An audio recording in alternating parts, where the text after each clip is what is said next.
اللہ کے خوبصورت ناموں میں سے آج ہم پڑھیں گے البصیر، اس کا مطلب ہے خوب دیکھنے والا۔ سورۃ الحجرات میں اللہ تعالیٰ کا فرمان ہے، ان اللہ یعلم غیب السماوات والارض واللہ بصیر بما تعملون۔ بے شک اللہ آسمانوں اور زمین کے غیب کو جانتا ہے اور اللہ دیکھ رہا ہے جو کچھ بھی تم سب کر رہے ہو۔ اب ہم دیکھتے ہیں کہ اللہ تعالیٰ کیا کچھ دیکھنے والا ہے۔ سب سے پہلے تو ہم عالم علوی اور عالم سفلی کی بات کریں، یعنی پوری کائنات کی بات کریں۔ اس میں جتنی بھی مخلوقات ہیں ہر چیز کو اللہ تعالیٰ دیکھ رہے ہیں، پھر چاہے وہ زمین کے نیچے ہو یا آسمانوں کے اوپر، یا چاہے وہ باریک ہو چھوٹی ہو، بڑی ہو یا پھر غائب ہو حاضر ہو، یا پھر اندھیرے میں ہو یا روشنی میں ہو، ہر چیز اللہ تعالیٰ کے لیے برابر ہے۔ اللہ تعالیٰ اس ایک لمحے کے اندر بھی ہر مخلوق کو دیکھ رہے ہیں۔ یہ اللہ تعالیٰ کی کتنی بڑی پاور ہے کہ وہ اس ایک لمحے کے اندر بھی ایک ایک چیز کو دیکھ رہے ہیں۔ پھر دوسرے نمبر پہ ہم بات کریں انسانوں کی۔ انسان اللہ تعالیٰ کی سب سے اہم مخلوق ہے، اس لیے کیونکہ اللہ تعالیٰ نے انسان کو شعور دیا ہے نا، شعور کے ذریعے وہ اللہ تعالیٰ کی صفات کو سمجھ کر اللہ تعالیٰ کو پہچاننے کی کوشش کرتا ہے، اس کے ساتھ اپنا تعلق جوڑنے کی کوشش کرتا ہے۔ انسانوں میں اللہ تعالیٰ کی بصارت کے دو پہلو ہم دیکھیں گے۔ سب سے پہلا پہلو جو ہے نا وہ یہ ہے کہ فزیکلی اللہ تعالیٰ انسان کے اعمال کو، اس کی حرکات سکنات کو، اس کے اقوال کو دیکھ رہے ہیں، اس کے احوال کو دیکھ رہے ہیں۔ یعنی اگر ہم اس بات کو اس طرح سے کنسیڈر کریں کہ اس پچھلے ایک گھنٹے کے اندر آپ نے کیا کیا عمل کیا، آپ نے اپنی باڈی کو کہاں کہاں موو کیا، کون کون سے باڈی پارٹ کی کہاں کہاں موومنٹ ہوئی، فنگرز کی کس طرح کی موومنٹ ہوئی، کیا آپ کو یاد ہے؟ بالکل بھی نہیں یاد۔ ہمیں تو یہ نہیں یاد کہ آج کے دن میں ہم نے کیا کیا کچھ کر چکے ہوئے ہیں۔ لیکن اللہ تعالیٰ ایسی ذات ہے جو ایک ایک چیز کو دیکھ چکا ہے، کیونکہ وہ دیکھ چکا ہے اس لیے اس نے ریکارڈ بھی کر لیا ہے۔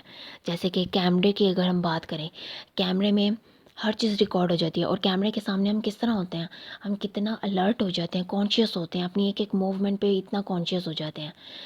ہم اس بات کو بھول جاتے ہیں کہ اللہ تعالیٰ کی بھی ایک ذات ہے، اس کا بھی کیمرہ ہمارے اوپر مسلسل فٹ ہے، اسی لیے تو وہ ہمارے اعمال کا محاسبہ بھی کرے گا، ہم سے پوچھے گا، کیونکہ اس کے پاس ہر چیز جو ریکارڈ ہو کر موجود ہوگی۔ پھر اسی طرح سے اللہ تعالیٰ بندوں کے احوال کو جانتے ہیں، یعنی اپنی زندگی میں وہ جن سرکمسٹانسز میں گھرا ہوا ہے، جو جو معاملات فیس کر رہا ہے، جن جن رشتہ داروں میں وہ موجود ہے، ہر چیز کو اللہ تعالیٰ جانتے ہیں۔ ہر معاملات کے، ہر سرکمسٹانسز کے چھپے ہوئے پہلو بھی جو انسان کو نظر نہیں آتے، اللہ تعالیٰ کی نظر میں ہوتے ہیں وہ۔ پھر یہی بات جو ہے نا انسان کو ڈرا بھی دیتی ہے اور ایک طرف سے سکون بھی دیتی ہے۔ ڈراتی ایسے ہے کہ وہ اللہ تعالیٰ اس کی ایک ایک موومنٹ کو نوٹ کر رہے ہیں، اس کے ایک ایک عمل کو نوٹ کر رہے ہیں، دیکھ رہے ہیں مسلسل، اور اس کو سکون اس لحاظ سے دیتی ہے کہ وہ زندگی میں جن جن سرکمسٹانسز سے گزر آتا ہے اس کو تسلی ہوتی ہے کہ ایک ساتھ موجود ہے، وہ ہر وقت دیکھ رہی ہے میرے معاملات کیسے ہو رہے ہیں، یا میں کیا کیا کچھ اپنی لائف میں فیس کر رہا ہوں۔ اللہ تعالیٰ ہر چیز کو دیکھنے والا ہے۔ پھر ہم جب دوسرے پہلو کی بات کریں نا انسانوں کے معاملے میں، تو اللہ تعالیٰ نے انسان کو آنکھیں دی ہیں، کان دیے ہیں، دل دیے ہیں، اور ان تینوں چیزوں میں ایک ویژن دیا ہے اس کو سمجھنے کا۔ اللہ تعالیٰ ان سب کو بھی دیکھ رہے ہیں، یعنی یہ تین چیزیں بیسیکلی ہوتی ہیں انسان کے پاس انڈرسٹینڈ کرنے کے لیے، دین کے معاملات کو، دنیا کے معاملات کو، حکمت کے معاملات کو، یا پھر غور و فکر اور تدبر کرنے کے لیے۔ یہ تین ٹولز اللہ تعالیٰ نے انسان کو دیے ہیں، جو اللہ تعالیٰ نے انسان کو دیے ہیں، اور اللہ تعالیٰ ان کو بھی دیکھ رہے ہیں کہ ہم ان ٹولز کو کس طرح سے یوٹیلائز کر رہے ہیں۔ کیا ہم ان کو اللہ تعالیٰ کی فرما برداری کے کاموں میں ان کو یوٹیلائز کر رہے ہیں، یا اللہ تعالیٰ کی نافرمانی کے کاموں میں؟ اللہ تعالیٰ ہم سے پوچھے گا۔ جبکہ اگر انسان چاہے نا تو انہی تینوں ٹولز کو یوز کر کر دنیا میں بھی خوشیاں کما سکتا ہے اور آخرت میں بھی خوش نصیب ہو سکتا ہے۔ پھر ہم دیکھیں کہ عقل مند تو وہی ہوا نا جس کو اس بات کا احساس ہو جائے کہ اللہ تعالیٰ مجھے ہر وقت دیکھ رہا ہے، اور وہ اس کے اکارڈنگ اپنے آپ کو ڈھال لے۔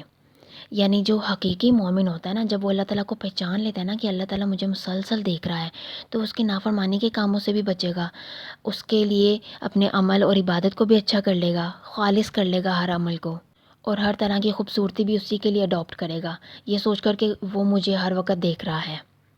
اگر ہم اپنے اندر اللہ تعالیٰ کا خوف پیدا کرنا چاہتے ہیں، اپنے دل اور روح کی نشوونما چاہتے ہیں، تو ہمیں اللہ تعالیٰ کو اس نام کے ساتھ کثرت سے پکارنا ہے، اس کے اس نام کے ساتھ تعلق جوڑنا ہے۔ اور اسی طرح سے اگر ہم اپنی آنکھوں کی روشنی چاہتے ہیں، دل میں نور چاہتے ہیں، یعنی صحیح راستہ چاہتے ہیں، تو ہمیں اللہ تعالیٰ کو اس نام کو کثرت سے پکارنا ہے۔ اور دیکھیں اسی طرح سے تو ہماری کتنی فرسٹریشن بھی ختم ہو جاتی ہے کہ ہمیں یہ پتہ ہوتا ہے کہ ایک ساتھ میرے سارے احوال کو جانتی ہے، میں جس سرکمسٹانس سے گزر رہی ہوں اللہ تعالیٰ ہر بات کو جانتی ہے، اور پھر وہی ذات مجھے بھی بصارت دے گی، جو چیز جیسے دیکھنے کی ہے وہ مجھے ویسے دکھائے گی، مجھے حکمت عطا کرے گی، مجھے علم دے گی۔ تو ہمیں اللہ تعالیٰ کے اس نام کے ساتھ کثرت سے پکارنے کی ضرورت ہے، اور اس کے ساتھ تعلق جوڑنے کی ضرورت ہے، تاکہ ہمیں صحیح بصیرت مل سکے اور ہم اپنا محاسبہ بھی کر سکیں۔